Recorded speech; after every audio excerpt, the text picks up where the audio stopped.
نبی صلی اللہ علیہ وسلم نے فرمایا جو آدمی اپنے بستر پر آئے لیکن اللہ کا ذکر نہ کرے وہ بھی اس کے لیے باعث حسرت ہوگا، یعنی بستر اس کے خلاف گواہی دے گا۔ عبداللہ بن مسعود کہتے ہیں کہ اللہ کا ذکر کرتے وقت نیند کا آنا شیطان کی طرف سے ہے، یعنی اللہ کے ذکر کے دوران سونا شیطان کی طرف سے۔ اگر چاہو تجربہ کر کے دیکھ لو، اور جب تم میں سے کوئی سونے کا ارادہ کرے تو اللہ تعالیٰ کا ذکر کرے۔ تسبیحات فاطمہ پڑھنا یہ ہر تھکاوٹ کا علاج بھی ہے۔ سیدنا علی سے روایت ہے کہ فاطمہ رضی اللہ تعالیٰ عنہا کے ہاتھوں میں چکی پیسنے کی وجہ سے تکلیف ہو گئی، گٹھے پڑ گئے، تو وہ اس کی شکایت لے کر نبی صلی اللہ علیہ وسلم کی خدمت میں حاضر ہوئی، کیونکہ انہیں پتا چلا تھا کہ آپ کے پاس کچھ غلام آئے ہیں، لیکن ان کی ملاقات نبی صلی اللہ علیہ وسلم سے نہ ہو سکی۔ اس لیے حضرت فاطمہ نے حضرت عائشہ سے اس بات کا ذکر کیا۔ جب آپ گھر تشریف لائے تو حضرت عائشہ نے اس کا تذکرہ کیا۔ حضرت علی بیان کرتے ہیں پھر آپ ہمارے ہاں تشریف لائے، ہم اس وقت اپنے بستروں پر لیٹ چکے تھے، ہم نے اٹھنا چاہا تو آپ نے فرمایا تم دونوں لیٹے رہو، پھر آپ میرے اور فاطمہ کے درمیان بیٹھ گئے، میں نے آپ صلی اللہ علیہ وسلم کے قدموں کی ٹھنڈک اپنے پیٹ پر محسوس کی، پھر آپ نے فرمایا تم دونوں نے جو چیز مجھ سے مانگی ہے کیا میں اس سے بہتر چیز نہ دوں، کیا اس سے بہتر بات نہ بتاؤں؟ جب تم اپنے بستر پر لیٹ جاؤ تو 33 بار سبحان اللہ، 33 بار الحمدللہ اور 34 بار اللہ اکبر کہو، یہ تمہارے لیے خادم سے زیادہ بہتر ہے۔ اس میں کیا سیکھنے کی بات ہے کہ جب بچے کو مطالبہ لے کر آئے تو کیا کرنا چاہیے؟ ان کی توجہ اس سے بہتر بات کی طرف کر دینی چاہیے، یعنی اگر آپ نے کچھ نہ دینا ہو تو ایک اچھی بات ہی بتا دیں۔ عموماً ہم کیا کرتے ہیں جب ہم بچوں کو کچھ دینا نہیں چاہتے تو پھر کیا کرتے ہیں؟ ڈانٹ ڈپٹ کو بھیج دیتے ہیں۔ تو بہتر ہے کہ کوئی اچھی بات بتا دیں ان کو۔ آیت الکرسی پڑھنا، آیت الکرسی شیطان سے محفوظ رکھنے والی آیت ہے۔ وہ مشہور روایت جس میں سیدنا ابی ابن کعب اپنے والد سے روایت کرتے ہیں کہ ان کے کھجوروں کے کھیت تھے، وہ اس میں کمی دیکھتے، یعنی ان کی چوری ہوتی تھی۔ ایک رات انہوں نے چور پکڑ لیا، وہ ایک جانور سے مشابہ ایک نوعمر لڑکا تھا، جانور جیسی شکل تھی۔ انہوں نے سلام کیا تو اس نے جواب دیا، پوچھا تم کون ہو، جن ہو یا انسان؟ اس نے کہا میں جن ہوں۔ انہوں نے کہا اپنا ہاتھ میری طرف بڑھاؤ۔ اس نے اپنا ہاتھ بڑھایا، اس کا ہاتھ کتے کے ہاتھ کی طرح تھا، بال کتے کے بال کی طرح تھے۔ انہوں نے پوچھا کیا اس طرح جنوں کی تخلیق ہوئی، یعنی ایسی شکل ہوتی ہے؟ اس نے کہا میں یہ جانتا ہوں کہ جنوں میں مجھ سے زیادہ شدید اور کوئی نہیں، یعنی یہ نہیں بتایا لیکن کہا کہ میں ایک قوی جن ہوں۔ انہوں نے کہا تم میرے پاس کیوں آئے ہو؟ اس نے کہا مجھے خبر ملی ہے کہ تم صدقہ کرنا بہت پسند کرتے ہو، تو میں تمہارے کھانے میں سے اپنا حصہ لینے آیا ہوں۔ انہوں نے کہا کیا چیز تم سے بچا سکتی ہے؟ اس نے کہا وہ آیت جو سورۃ البقرہ میں ہے، یعنی آیت الکرسی، لفظ نہیں آیت الکرسی بولا، جو کوئی اس کو رات کے وقت پڑھے گا وہ صبح تک مجھ سے پناہ میں رہے گا، اور جو صبح اسے پڑھے گا وہ رات تک مجھ سے پناہ میں رہے گا۔ پھر جب صبح کو انہوں نے اس بات کا ذکر نبی صلی اللہ علیہ وسلم سے کیا تو آپ نے فرمایا اس خبیث نے سچ کہا۔ یہ صحیح بخاری کی روایت ہے۔ تو اس میں ہم میں سے ہر ایک کو اپنے سامان کی حفاظت کے لیے کیا کرنا چاہیے؟ آیت الکرسی پڑھنی چاہیے۔ چوروں پہ نظر ضرور رکھنی چاہیے، لیکن دوسرے چور بھی ہو سکتے ہیں۔ پھر سورۃ البقرہ کی آخری 2 آیات، سیدنا ابو مسعود بدری سے روایت ہے کہ رسول اللہ صلی اللہ علیہ وسلم نے فرمایا سورۃ البقرہ کی آخری 2 آیتیں جو کوئی رات کو پڑھ لے گا وہ اس کو کافی ہو جائیں گی۔ کون سی ہیں وہ 2؟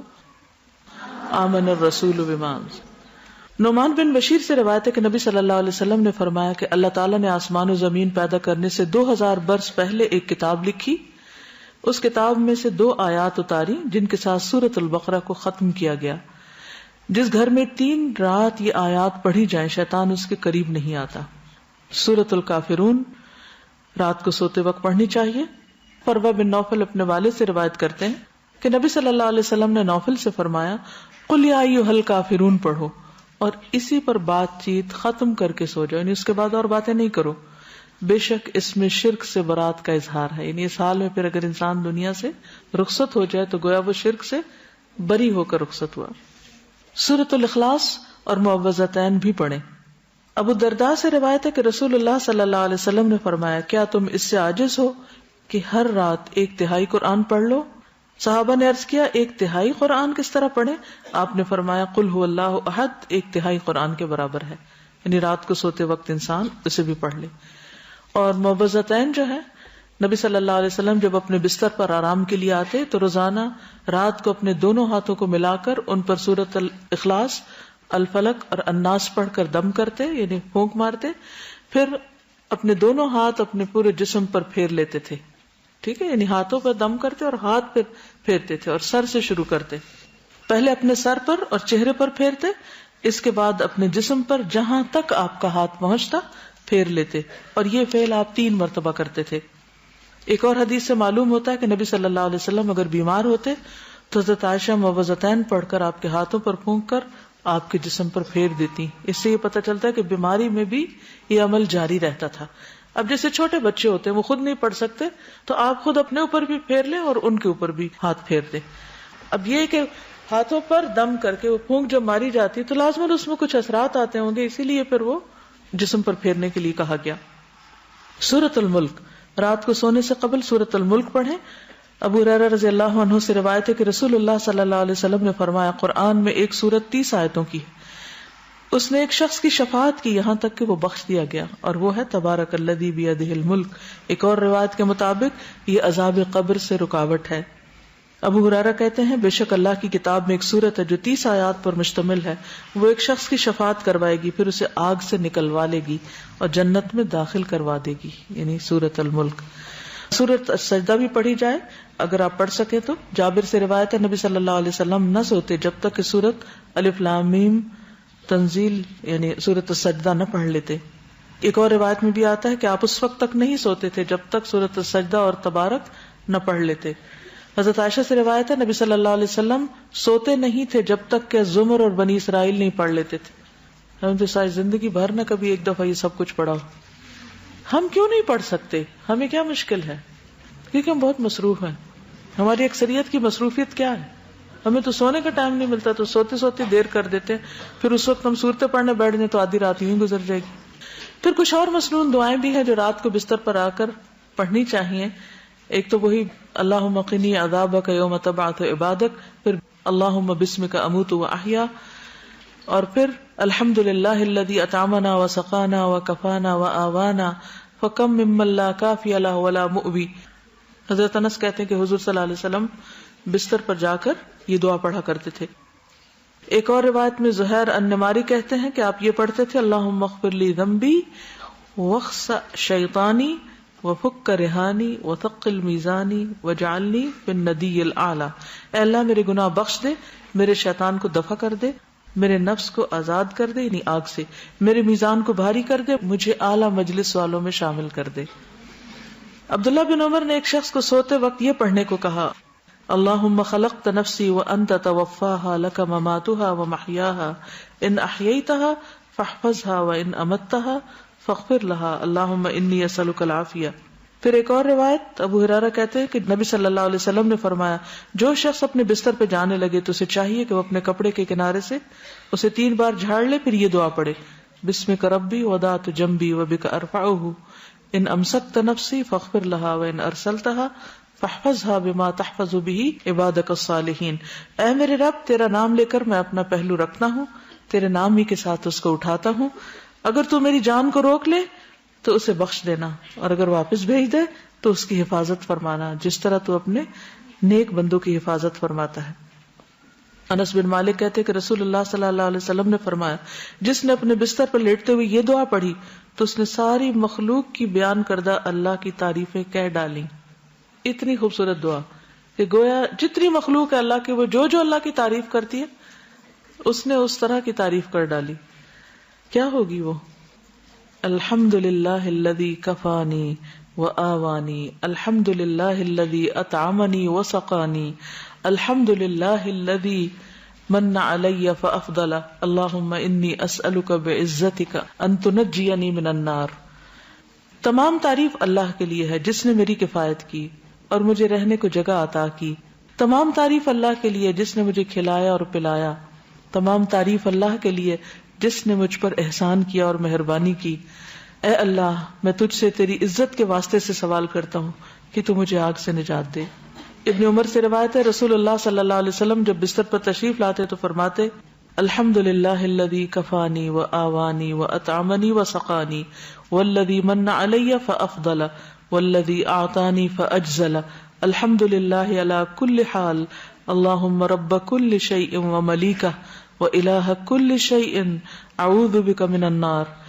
تمام تعریف اللہ کے لیے ہے جس نے میری کفایت کی اور مجھے رہنے کو جگہ عطا کی، مجھے کھلایا اور پلایا، اور وہ ذات جس نے مجھ پہ بہت احسان کیا اور بہت زیادہ کیا، جس نے مجھے دیا اور بہت خوب دیا. ہر حال میں اللہ کی تعریف. اے اللہ، اے ہر چیز کے پالنے والے اور اس کے مالک، اے ہر چیز کے معبود، میں آگ سے تیری پناہ چاہتا ہوں. اس قدر خوبصورت دعا ہے. ابو ہریرہ سے مروی ہے کہ ایک مرتبہ ابو بکر نے عرض کیا، اے اللہ کے رسول صلی اللہ علیہ وسلم، مجھے ایسی دعا سکھا دیجئے جو میں صبح شام بستر پر لیٹتے وقت پڑھ لیا کروں. تو آپ نے یہ دعا سکھائی، اللہم عالم الغیب والشہادۃ فاطر السماوات والارض رب کل شیء وملیکہ اشہد ان لا الہ الا انت اعوذ بک من شر نفسی ومن شر الشیطان وشرکہ. پھر نبی صلی اللہ علیہ وسلم نے فرمایا، جو شخص اپنے بستر پر جا کر یہ دعا پڑھے اس کے سارے گناہ معاف کر دیے جائیں گے، خاص سمندر کی جھاگ برابر ہوں. لا الہ الا اللہ وحدہ لا شریک لہ لہ الملک ولہ الحمد وہو علی کل شیء قدیر لا حول ولا قوۃ الا باللہ سبحان اللہ والحمد للہ ولا الہ الا اللہ واللہ اکبر.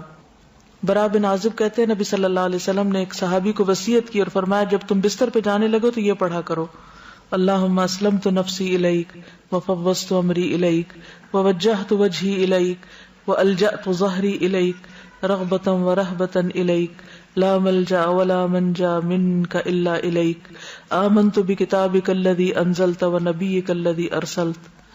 اے اللہ، میں نے اپنی جان تیرے حوالے کی، اپنا معاملہ تجھے سونپا، اپنے آپ کو تیری طرف متوجہ کیا، اپنی پشت کو تیری پناہ میں دے دیا، تجھ سے امید کے ساتھ اور خوف کے ساتھ، تیرے سوا کوئی جائے پناہ اور نجات کی جگہ نہیں. میں ایمان لایا تیری کتاب پر جو تو نے نازل کی اور تیرے نبی پر جس کو تو نے بھیجا. دیکھیے کتنے ذکر ہیں، کتنی دعائیں ہیں، ایک سے ایک بڑھ کر خوبصورت ہے.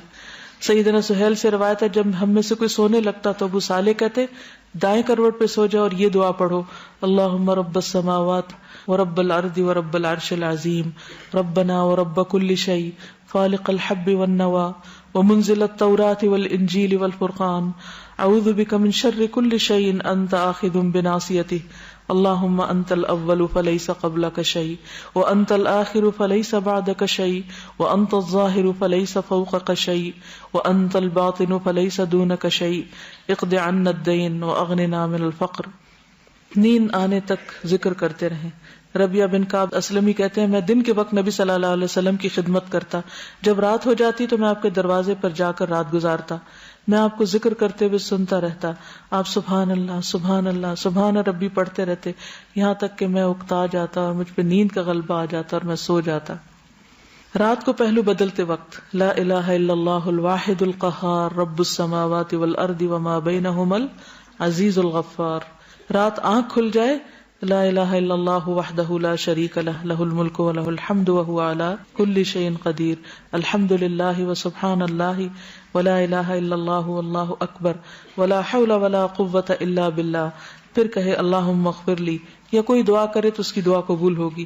اگر بستر سے اٹھ کر وضو کرے اور نماز پڑھے تو نماز قبول ہوگی. پھر برا خواب آ جائے تو دعا پڑھیے اعوذ باللہ من شر الشیطان وشرہا. پھر نیند میں ڈر جانے پر بھی دعا پڑھے اعوذ بکلمات اللہ التامات من غضبہ وعقابہ وشر عبادہ ومن ہمزات الشیاطین وان یحضرون. زبانی یاد کر لیں ورنہ رات کو اٹھ کے لائٹ آن کر کے کہاں سے ڈھونڈ کے پڑھیں گے. نیند میں ڈر جائیں تو پڑھیں اعوذ بکلمات اللہ التامات من غضبہ وعقابہ وشر عبادہ ومن ہمزات الشیاطین وان یحضرون. پھر اسی طرح خالد بن ولید کہتے ہیں، میں رات کو نیند میں گھبرا جایا کرتا تھا تو نبی صلی اللہ علیہ وسلم کی خدمت میں حاضر ہوا تو میں نے عرض کی، میں رات کو نیند میں ڈر جاتا ہوں تو میں اپنی تلوار اٹھا لیتا ہوں اور جو چیز سامنے آتی ہے اسے مار ڈالتا ہوں. آپ نے فرمایا، کیا میں تمہیں وہ کلمات نہ سکھاؤں کہ جو روح الامین نے مجھے سکھائے؟ میں نے کہا کیوں نہیں. آپ نے فرمایا، کہو اعوذ بکلمات اللہ التامات التی لا یجاوزہن بر ولا فاجر من شر ما ينزل من السماء وما يعرج فيها ومن شر فتن اللیل والنہار ومن کل طارق الا طارقا یترک بخیر یا رحمان. اسی طرح ایک اور روایت میں ہے، رسول اللہ صلی اللہ علیہ وسلم نے فرمایا، جو رات میں تکلیف اور مشقت اٹھانے سے گھبرائے اور ڈرے کہ دشمن اس سے لڑے تو وہ کثرت سے یہ کلمات پڑھے سبحان اللہ والحمد للہ ولا الہ الا اللہ واللہ اکبر. وآخر دعوانا ان الحمد للہ رب العالمین.